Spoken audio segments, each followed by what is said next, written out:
Many years ago, a young boy called Thomas Alva Edison walked up excitedly to his mother with a letter. And he said, "Mother, my teacher gave this letter to me and said, only you are supposed to read it." His mother, Nancy Edison, opened the letter and suddenly had tears in her eyes, and she read and said, "Your son is a genius.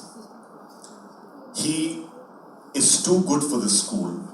The school is too small for him. We do not have the right teachers to teach him. Please teach him yourself." Many years passed, and Thomas Alva Edison became the famous scientist, inventor that he was. And he went one day and found in a drawer that same letter. He opened the letter and read, and this time his eyes filled with tears. It said, "Your son is addled, mentally ill. Please take him out of the school immediately." Thomas Alva Edison went on then to write that Thomas Alva Edison was an addled son of a hero mother who made him the greatest scientist in the world because she believed. How many of you have heard this story? If you have, raise your hands. It's a story that is often recounted and told to people, but it's a lie. It's a half-truth. The real story actually is a lot longer, but I think in the world of social media, the story has been compressed into its perfect form so that it sounds right, it looks right. If you look around you, our social media feeds are filled with this obsession with finding and telling perfect stories. Whether it's your Instagram post, whether it is the selfie you take, whether it is the Facebook status update you create, we seem to be creating or seeking perfection all the time. And if the image we've clicked is not perfect, then there are some filters to help us with it. That's what we end up doing with our life. And somewhere, this obsession with stories of success, this obsession with stories of perfection, I believe, is creating an imperfect world. It was 1988. A young boy sat across a dining table with his parents, extremely scared. The boy had just told his parents he did not want to continue studying science. The arts were a lot more attractive. His father got up, went silently to an old almirah, opened it, took out his bank account book, and came up and said, "Son, I'm a teacher. Your mother is a teacher. We have collected just this amount of money. It isn't enough to fulfill all your dreams, but this is all we have. And so, use this wisely, use this well, and make your life count. There are only 3 things in this world that will matter to you. One is always seek knowledge and respect, and if you're lucky, you'll find a lot of love along the way." This is a true story, because that boy was me. 1988, I was in a small town called Lucknow, and I decided I needed to make every minute count. And I also found that I had one unique ability, and that was I was obsessed with stories, with listening to them, with creating them, with finding them. And so, across every medium that I was a part of, which started from a stage just like this, to radio, to television, I just kept finding and seeking these stories. And I would love to tell you that those 20 years from 1988 all the way to 2008 were filled with only success. But yes, there was a lot of failure along the way as well. The only problem was that whenever I would speak to someone from the press who wanted to know my story, they would also compress it into the perfect story. The small town boy who made it big, who did the following, who made a company, who sold a company, who's doing X, Y, and Z. And the danger when you hear a good story about yourself is very often you start believing it. And I did much the same. 2008, I was on a film set. What the bio did not tell you, because it is not amongst my biggest achievements, was that in 2008, I was offered to direct a movie based on a play that I had written. Now, this play was genuinely based on the lives of students in school, because I had done a lot of workshops with children. And in these workshops, I had actually found a lot of true stories about children whose parents were obsessed with them being Miss India and therefore they couldn't take part in sports because they might go and hurt their knees, which wouldn't look good in the bikini round. About children whose parents were so obsessed with grades that all they ever did was study, study, study, and they said that there were more certificates on the family wall than pictures of holidays together.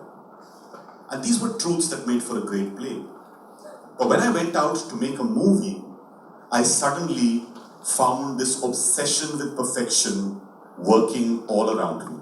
Because Bollywood is a place that loves to give you dreams that perhaps are unbelievable, dreams that you can live yourself vicariously.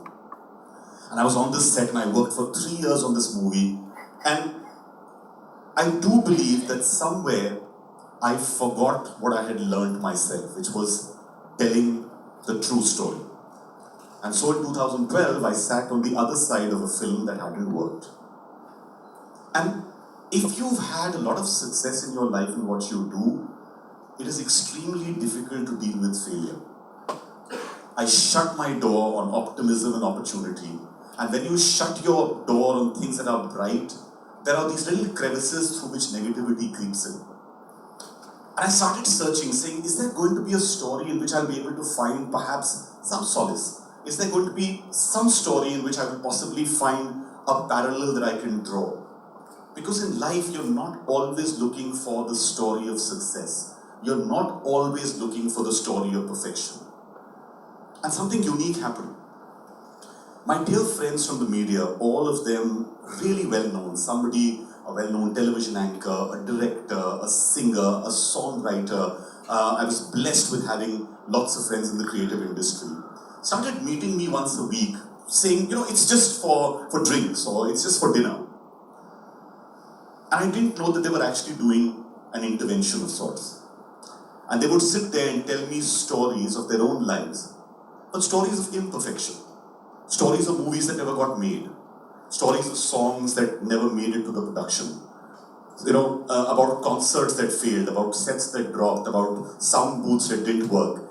And slowly, we started laughing at these stories. We heard these stories, we listened to them. And I realized that there was something really human about these stories. There was something really believable about these stories.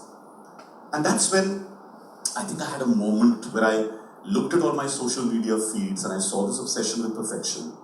And then I heard these human stories and I said, there is a gap here which possibly we can do something about. And so, being the person who has been a slasher by profession, which is radio /TV /theatre /film /event company /entrepreneur, etc., I went on to my next slash, which is I set up a storytelling community called Commune.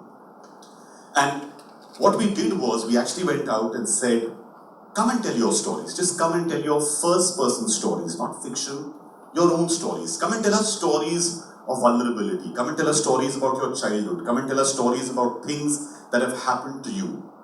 This started 2 years ago. And as Commune began, we met first in a small bungalow not too far from here. And the very first time, 7 people came. And when those 7 people came, after explaining the entire process, they started telling us their stories.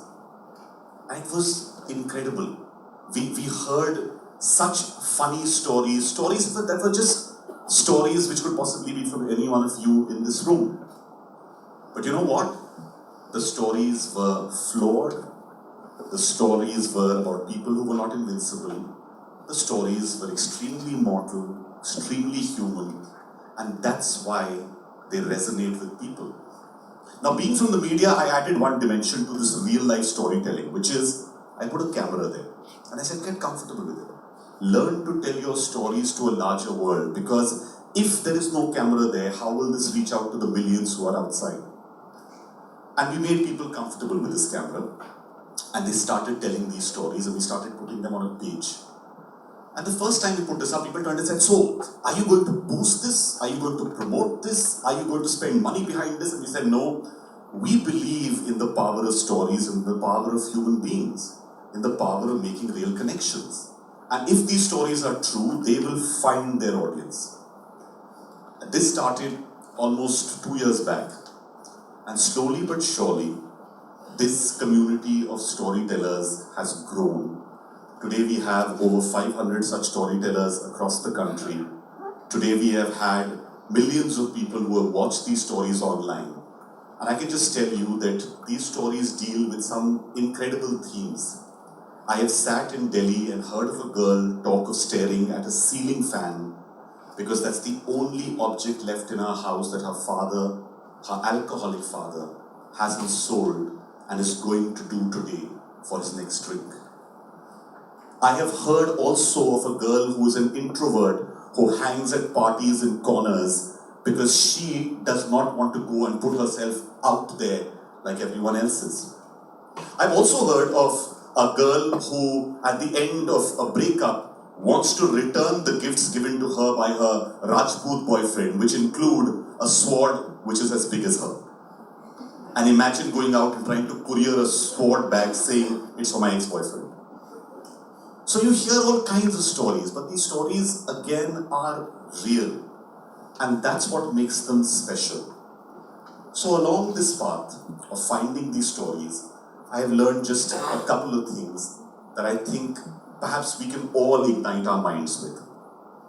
Firstly, in order to be able to tell stories, first learn to listen. It is very important to be a compassionate listener. I again feel that we are so often broadcasting the best of us that we are running away from another side of us which is equally true. And what happens when that side needs to come out? I think that is an important aspect. The second thing is, in order to get things done, don't just talk, but do. There is a problem that is happening with all of us sitting behind a screen all our lives. And that is, we are becoming social dyslexics. We are not going out and acting on things. We believe that the press of a button is an act. It is not. An act is the effort you all have taken to physically come here on this afternoon. An act is going out there and making sure that you have that decibel meter and you're educating people. An act is going out and running the marathon that was spoken about. An act is going out and saying, I will teach the world because I will be taught. These are acts. This is what is important and is crucially lacking in our lives.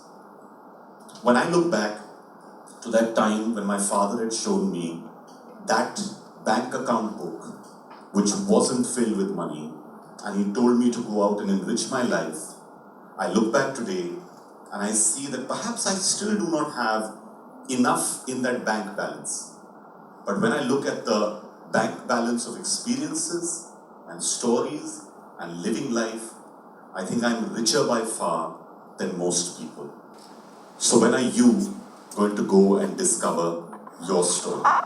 And when will you go and find the story which possibly is sitting next to you?